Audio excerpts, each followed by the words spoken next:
हामी अनाथै यत्तिकै मरे पनि हामीलाई चाहिँ न्याय हुन्छ भन्नेमा चाहिँ हामी ढुक्क थियौँ। तर तलबाट जब त्यो विषयवस्तुको उठान गर्दै नै प्रहरीले पनि एकातिर मोड दिने, डक्टरले एकातिर मोड दिने, वकिलहरूले एकातिर मोड दिने। अलि लायक के अरे केटा भएर म त तलसम्म पुगे त केटाको लायक माथि भएर पुरै 4 गाउँ 5 गाउँको मान्छे मिल्यो भनेपछि कहाँ हुन्छ। पाल्लापट्टि आउँदाखेरि पनि आक्रमण गर्छ, पाल्लापट्टि पनि पुरै घेराबन्दी छ। वास्तवमाथि के भनेपछि आएको घाइते टोलीलाई पनि बिच बाटोमाथि के अरे उतातिर 6 जनाले छोपिया छ। मानव उदाहरणको लागि मैले उदाहरण दिन सक्छु। नवराजको यदि कुनै ठाउँको न्यायाधीश साहब, सिडिओ साहब, डिएस साहब गएपछि उनीहरूले स्वीकार्थे होला। हामी काम गरी खाने मजदुर भएको उहिले गर्दाखेरि उनीहरूलाई कुन ठाउँमा राख्ने भन्ने हिसाबले गर्दाखेरि भेरीमा जगाएर मारेर भेरीमा जगाएको हुन्। हामी यो 1 दिन लाग्ला, 1 महिना, 1 वर्ष, 1 दशक, 10 वर्ष, 20 वर्ष भएर पनि लडेर भए पनि यो भाइ जुन ठाउँमा जन्मिएको थियो त्यही ठाउँमा आएर आज हामी प्रण गर्दैछौँ, प्रतिबद्धता गर्दैछौँ भाइको न्यायको लागि, उसको आत्माको शान्तिको लागि भने हामी दौडिरहेका छौँ। यदि हामीले पनि खटाउन सकौँ, फोनद्वारा हामीलाई अरूलाई पनि पठाउन सक्छौँ। बरु के हामी उनीहरूले राजस्व जम्माउनु छ भनेपछि 1 लाख उनीहरू तिरेको छ भनेपछि हामी 2 लाख तिर्न पनि तयार हुन्छौँ। यहाँको सबै प्रशासनले, प्रहरीले, अदालतले, यो देशका गन्ने मान्ने मानिसहरूले जुन खालको बर्बरता देखाएका छन् हामीमाथि, त्यो कुराले झन् बढी असह्य भएको थियो। मैले त्यति बेला पनि यहाँबाट एउटा आन्दोलनको सुरुवात गर्दै गर्दा, त्यहाँ पनि एउटा आन्दोलन गर्दै गर्दा ठ्याक्कै दोस्रो चरणको एउटा कार्यक्रममा म जाजरकोट सहभागी बन्न आउने क्रममा मलाई प्रहरीले यही ठाउँमा आउँछ भनेर रोकेको थियो। मलाई 28 घण्टासम्म बालुवा सङ्ग्रहालयमा रोकेको थियो। त्यस कारणले पनि म त्यो ठाउँबाट प्रहरीको चौकी आउन बित्तिकै झर्ने, दौडिने र त्यो छल्दै अब भनौँ एउटा आफ्नो उसले दौड्दै रुच्दै भिज्दै आज ट्याक्कै 45 दिन भएको छ हाम्रो भाइहरूको हत्या भएको, हाम्रो भाइहरूलाई मारेको, भेरीमा बगाएको, हामीमाथि अन्याय परेको। यो झट्ट हेर्दाखेरि 3 जना 6 जना भाइहरू मरेको जस्तो देखियो पनि यो हामीमाथिको अन्याय हो। यो मेरो आमालाई पनि परेको पीडा हो, मेरो बुवालाई पनि परेको पीडा हो। यो देशैभरि भएका 60 लाख भन्दा धेरै जनसङ्ख्यामा रहेका जो मेरो घरसँग मिल्छ, मेरो थरसँग मिल्छ, उहाँहरू सबैलाई परेको एउटा अप्ठ्यारो हो। आजभन्दा ठ्याक्कै 1.5 महिना पहिला भाइहरूको हत्या भएको थियो। हामीले त्यसको 2 दिन पछाडि आएर यही ठाउँबाट, यही आँगनबाट, यही ठाउँबाट हिँडेरबाट नै हामीले एउटा कुराको उठान गरेका थियौँ कि त्यति बेला भाइहरूलाई हस्पिटलमा थिए, कोही भाइहरू भेरीमै पनि भेटिएका थिएनन्। हामीले एउटा कुराको सुरुवात गरौँ, एउटा आन्दोलनको सुरुवात गरौँ भनेर हामीले यहाँबाट म, टेकेन्द्र विश्वकर्मा, भीम परियार भाइ, हामी 3 जना यहाँ थियौँ त्यति बेला। आज हामी ठ्याक्कै 45 दिन पछाडि हामीले आज यो उसमा आइपुग्ने बेला हाम्रै एउटा नेतृत्वमा, हाम्रै एउटा संयोजकत्वमा चाहिँ एउटा रुकुम जाजरकोट हत्याकाण्ड एउटा सङ्घर्ष समिति भनेर हामीले पनि डेभलप गरेको थियौँ। र त्यसमा रहेर काम गर्ने हाम्रो मालती विश्वकर्मा, म भए, हाम्रो टेकेन्द्र रसाइली, टेकेन्द्र विश्वकर्मा, हाम्रो अशोक राजी, हाम्रो जनजाति पत्रकार महासङ्घ कर्णाली प्रदेश इन्चार्ज, अनि हाम्रो सजना सुनार बहिनी जो बालिका बचाउ अभियानको एकजना प्रख अभियन्ता र हाम्रो यो सङ्घर्ष समितिको पनि एकजना साथी हुनुहुन्छ आज तिलक विक भाइ हामीसँग आएको। हामीसँग लगभग यति नै हो नि होइन, अरू हामी यति टिम राति 3 बजे हामी सुर्खेतबाट हिँडेका थियौँ। यो अविरल झरी भइरहेको छ, पानी परिरहेछ। हामी 3 बजे सुर्खेतबाट हिँड्यौँ। बाटोमा धेरै खालका अवरोधहरू पनि थिए। ठ्याक्कै दोस्रो चरणको एउटा कार्यक्रममा म जाजरकोट सहभागी बन्न आउने क्रममा मलाई प्रहरीले यही ठाउँमा आउँछ भनेर रोकेको थियो। मलाई 28 घण्टासम्म बालुवा सङ्ग्रहालयमा रोकेको थियो। त्यस कारणले पनि म त्यो ठाउँबाट प्रहरीको चौकी आउन बित्तिकै झर्ने, दौडिने र त्यो छल्दै अब भनौँ एउटा आफ्नो उसले दौड्दै रुच्दै भिज्दै यहाँसम्म आइएको छ। बाटोमा पहिरोहरू गएको छ, धेरै बाटोहरू बिग्रेको छ। हामी जाजरकोटमा आज 45 दिनको दिन यो नवराजको घरमा आइपुगेका छौँ। बुवा पनि भेइ हुनुहुन्छ, आमा पनि हुनुहुन्छ, बुवा पनि बिरामी हुनुहुन्छ, आमा पनि बिरामी हुनुहुन्छ। सबै खालको अप्ठ्यारोले हामीलाई थिचेको थियो। तर हामीलाई यो देशको राज्यसँग चाहिँ, यो राज्यसँग, यहाँको अदालतसँग, यहाँको प्रशासनसँग चाहिँ केही आश चाहिँ थियो हामीलाई कि हामी अनाथै यत्तिकै मरे पनि हामीलाई चाहिँ न्याय हुन्छ भन्नेमा चाहिँ हामी ढुक्क थियौँ।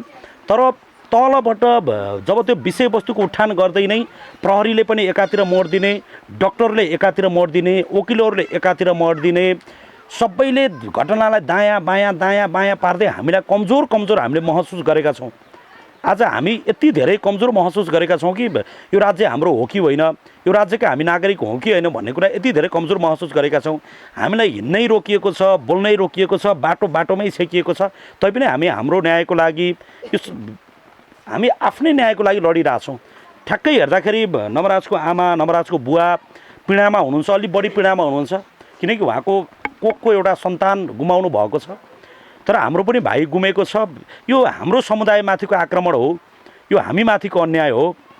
आज उहाँहरूलाई 45 दिनको दिन भेट्न यहाँसम्म आइपुगेका छौँ हामी। हाम्रो यो टिम यत्रो समुदायहरू भ्याउनु भएको छ।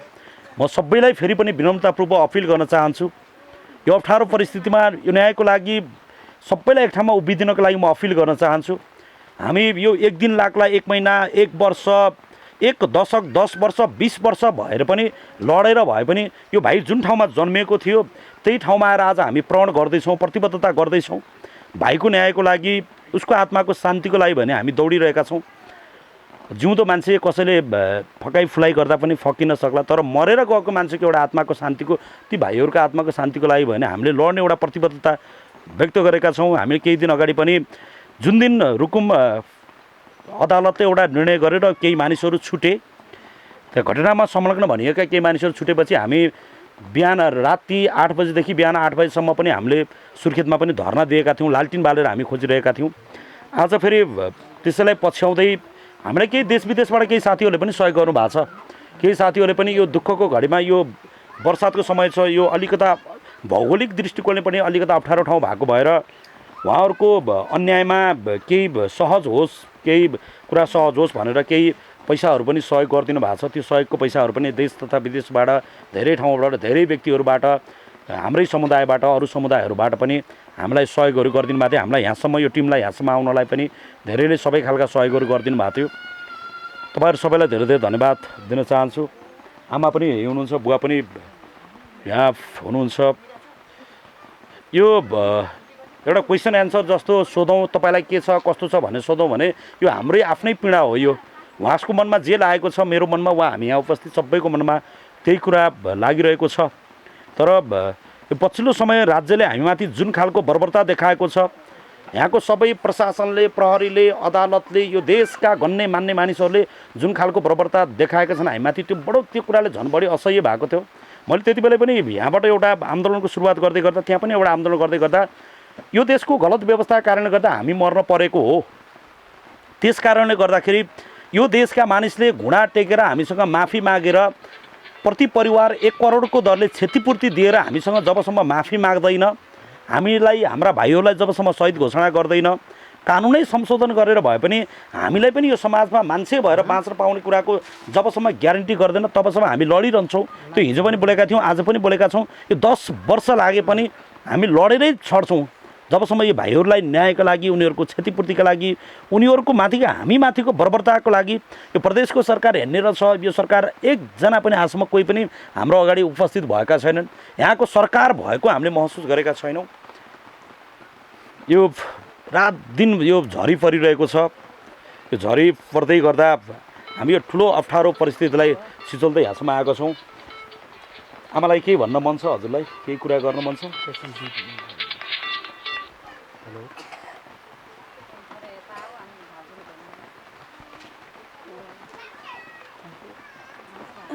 केही बोल्नुहुन्छ? म दुई चारवटा कुरा हुन्छ हुन्छ बोल्नुहोस्।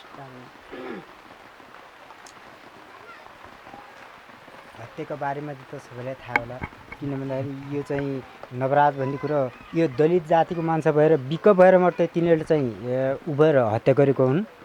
कसरी यदि नवराज के अरे खड्का होस्, अर्को जातिको ठुलो जातिको भइदिएको भएपछि त्यो माथि हुने थिएन। त्यसको छोरी चाहिँ आउँदाखेरि यहाँ राम्रो 4-5 दिनसम्म बस्दाखेरि त्यसलाई चाहिँ जातको यताउता भएन। अहिले घटनामाथि यताउता तानेर चाहिँ तिनीहरूले निर्ममपूर्ण हत्या गर्ने कारण कस्तो भनेपछि सब ठाउँबाट बोलाएर यताउता गरेर तिनीहरूले घटना घटेको हुन्। यदि हामी दलित नभएर अर्को कुनै नवराज बिको, अर्को ठाउँमाथि नवराज घरती, नवराज ओन मगर, नवराज शाह त्यो हुन्थ्यो भनेपछि उनीहरूले पनि स्वीकार्थ्यो होला। अनि अगर कोही मान्छे पनि अथवा नवराजै बिक भएको भए पनि त्यो चाहिँ कुनै ठुलो नोकरी अलि आय आर्जन गर्ने ठाउँको ठुलै ठाउँको मान्छे भइदिएको भएपछि स्वीकार पनि गर्थ्यो होला। हामी चाहिँ काम गरेर खाने मान्छे, गरिब स्तरको मान्छे, दलित भएको उहिले गर्दाखेरि उनीहरूले चाहिँ त्यहाँ बोलाएर अनि यतिजना आउनुपर्छ भनेर मार्न खोजेको उद्देश्यभरि यो चाहिँ के अरे दलितकै उहिले गर्दाखेरि मर्त भएको हो। त्यहाँनिर तिनीहरूले हत्तरै भनेपछि मानव उदाहरणको लागि मैले उदाहरण दिन सक्छु। नवराज बिक यदि कुनै ठाउँको न्यायाधीश साहब, सिडिओ साहब, डिएस साहब भएको भएपछि उनीहरूले स्वीकार्थ्यो होला। हामी काम गरी खाने मजदुर भएको उहिले गर्दाखेरि उनीहरूलाई कुन ठाउँमा राख्ने भन्ने हिसाबले गर्दाखेरि भेरीमा जगाएर मारेर भेरीमा जगाएको हुन् मलाई त्यहाँ पनि लाग्छ। किन भन्दाखेरि दलित गरिब काम गरी खाने मान्छे, त्यही भएर उहिले गर्दाखेरि उसको ऊ लगायत उ गरेर उनीहरूले साथीहरू ज्यान गुमाउने कर्तव्य कस्तो भनेपछि हजुरको ज्यानमा ज्यान दिउँला भन्ने हिसाबले गर्दाखेरि साथीहरू सबैजना जानु त हाम्रो 18 जना गएको, 18 जना मध्ये के अरे 12 जना बच्यो।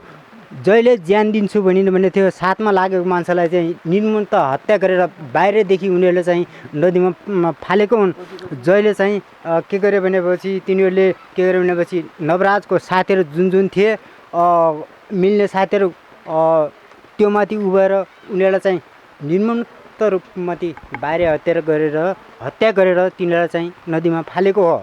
किन भन्दा यदि उनीहरू चाहिँ सबै ठाउँमाथि भाग्नुमा कहाँमाथि हुन्थ्यो।